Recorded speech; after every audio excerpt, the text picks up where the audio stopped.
Louvado seja nosso Senhor Jesus Cristo. E seja louvado.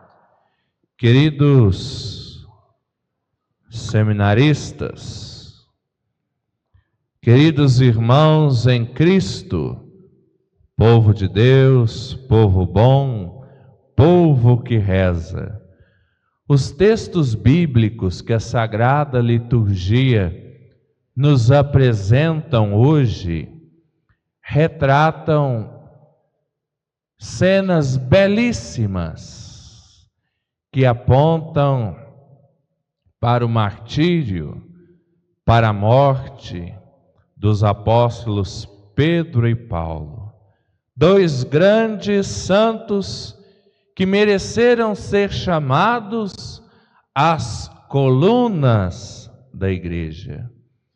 De modo que a liturgia neste domingo nos possibilita escutar o testemunho de fé desses dois homens que derramaram o seu sangue e que entregaram a própria vida para anunciar o evangelho da salvação ao mundo inteiro, até os confins da terra. E justamente por isso, meus irmãos, esses textos não contam simplesmente a história desses dois homens, mas, na verdade, esses textos norteiam a nossa própria caminhada de fé. E para que possamos entender como a história de São Pedro e São Paulo cruza com a nossa história, eu vou contar-lhes 3 histórias e a partir delas nós vamos tirar 3 ensinamentos. Primeiro relato: quando São Pedro morreu, os cristãos desejavam sepultar o seu corpo num lugar que não fosse assim tão distante, para que eles pudessem venerar os seus restos mortais, para que eles pudessem visitar o seu túmulo. E ao mesmo tempo não poderia ser assim tão próximo, porque eles eram perseguidos pelos romanos, poderiam então, ao visitar o túmulo, ser presos e assim também mortos. Roma é a cidade das 7 colinas. Escolheram então um lugar apropriado, porém um lugar um tanto distante e baixo. Ali colocaram sepultado os restos mortais de São Pedro e colocaram uma lápide, onde estava escrito em grego e latim: Pedro está aqui.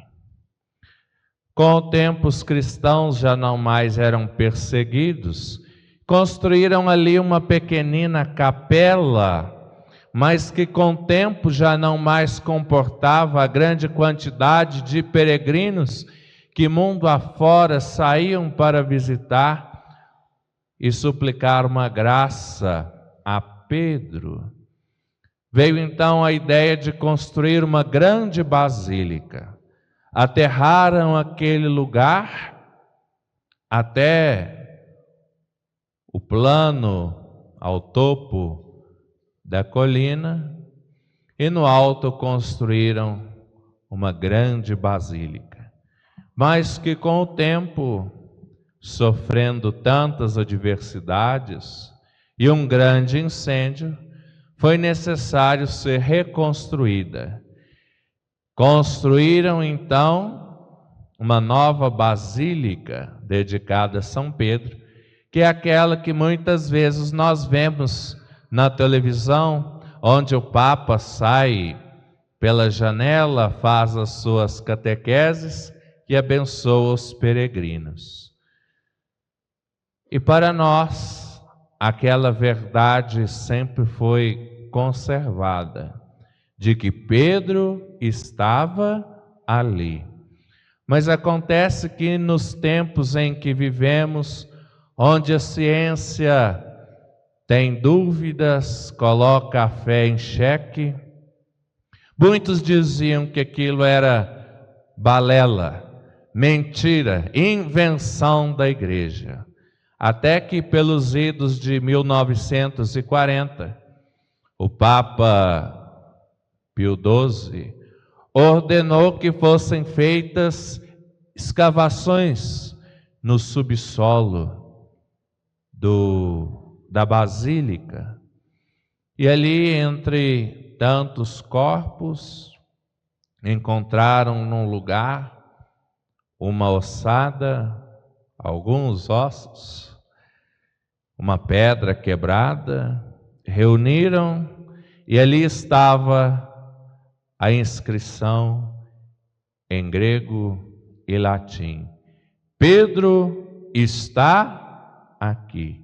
E os cientistas fizeram então os exames de carbono e chegaram à conclusão de que aqueles ossos pertenciam a um homem do mesmo tempo, do mesmo lugar de Pedro. Ou seja, a ciência comprovou que realmente ali estava o túmulo de São Pedro. E o que mais nos impressiona é que essa escavação feita muitos metros abaixo daquela basílica, descobriu que aquele túmulo de Pedro estava exatamente debaixo da cadeira onde senta o Papa em sua basílica. Primeiro relato. Segundo, a história nos conta que São Pedro, após a morte, ressurreição e ascensão do Senhor, com os discípulos saíram para anunciar o Evangelho mundo afora.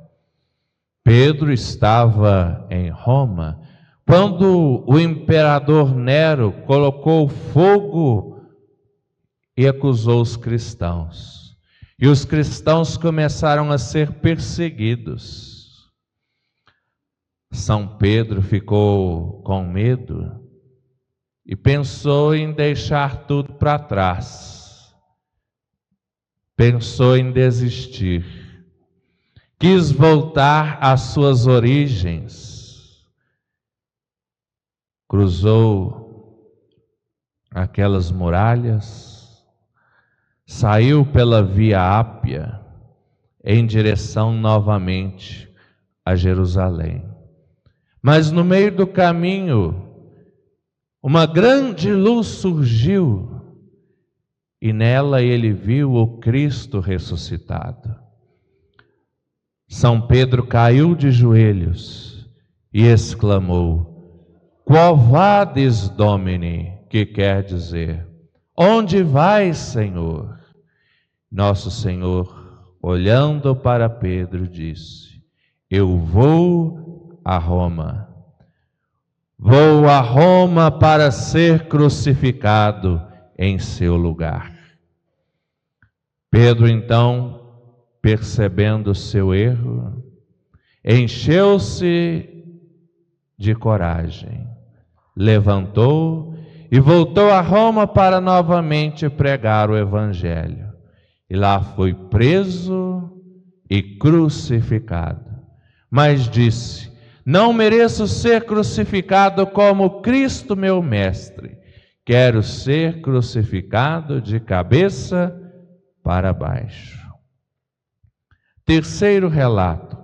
No mesmo ano e no mesmo lugar, também São Paulo foi martirizado, porém, como era cidadão romano, não poderia ser crucificado. Era tão horrível e tão vergonhosa que os romanos não aplicavam esta pena a um cidadão romano. Então ele foi decapitado, cortaram sua cabeça, e sua cabeça por 3 vezes tocou o solo. E ali onde a cabeça de Pedro por 3 vezes tocou o solo, nasceram 3 fontes de água cristalina, que até hoje jorram água pura, cristalina, sem cessar. Os 3 ensinamentos a partir dessas pequenas histórias. Primeiro ensinamento, lembramos que o túmulo de Pedro está exatamente debaixo da cadeira do Sumo Pontífice, o Papa. O que eu queria dizer com isso na liturgia de hoje? Meus irmãos, Francisco é Pedro, Bento XVI é Pedro, João Paulo II é Pedro. E assim por diante também é Pedro, Paulo VI, João 23. O Papa é Pedro, e Pedro é pedra. E disse Jesus que sobre esta pedra edificaria a sua igreja, e sobre ela as portas do inferno não prevaleceriam. Então, meus irmãos, a igreja que Jesus fundou tem um Papa. E o Papa é a rocha firme que nos norteia na fé. Segundo tema de hoje, meus irmãos, se exemplo de Pedro e Paulo, queremos ser discípulos de Jesus, se queremos seguir Jesus e caminhar com Jesus, nós não podemos fugir da cruz. Não existe cristianismo sem cruz. Há muitos que querem uma religião light, que querem um cristianismo sem cruz, mas não. Se queremos ser discípulos de Jesus, é preciso tomar a cruz de cada dia e segui-lo. Por fim, terceiro e último ensinamento. Nós ouvimos relatos a respeito da entrega radical de São Pedro e São Paulo. Sabemos, porém, que nem sempre foi assim. Paulo, a propósito, foi um grande perseguidor dos cristãos. Pedro, por 3 vezes negou o Senhor. Mas isso não os impediu de mudar a direção e voltar-se novamente para Jesus. Assim também, meus irmãos, muitas vezes cada um de nós passamos por diferentes fases na nossa caminhada de fé. Algumas vezes temos dificuldade para seguir Jesus, porém todos nós devemos nos sentir chamados a fazer parte deste edifício santo. Todos nós devemos nos sentir chamados a nos tornar membros vivos da Igreja de Cristo e a segui-lo. O Senhor nos chama, apesar das nossas dificuldades, apesar das nossas debilidades, Ele confia em nós. E por isso Ele nos chama a viver também nós a radicalidade da fé. E talvez o Senhor não espere de nós um martírio tal qual o de Pedro e de Paulo. Talvez o Senhor não espere que eu seja pregado na cruz ou decapitado, mas o martírio que Ele espera de mim seja o enfrentamento com fé no martírio cotidiano. Nós sabemos quantos são os desafios também nós temos na nossa caminhada de fé. E o que o Senhor espera de nós? Você é um pai de família? Seja um pai de família santo. Faça de tudo para santificar o seu lar, para ser santo e para levar a sua família para o céu. Você é uma mãe de família, se esforce para ser uma mãe de família santa, para santificar o seu lar. E como é difícil! Quantas coisas são necessárias abrir mão num martírio cotidiano para levar a nossa família para o céu? Mas é isso que o Senhor hoje espera de nós. E que nós possamos então nos doar sem reservas, que nós possamos nos doar inteiramente nesta missão que o Senhor hoje nos confia. E que São Pedro e São Paulo nos ajude e nos fortaleça em nosso martírio cotidiano pela fé.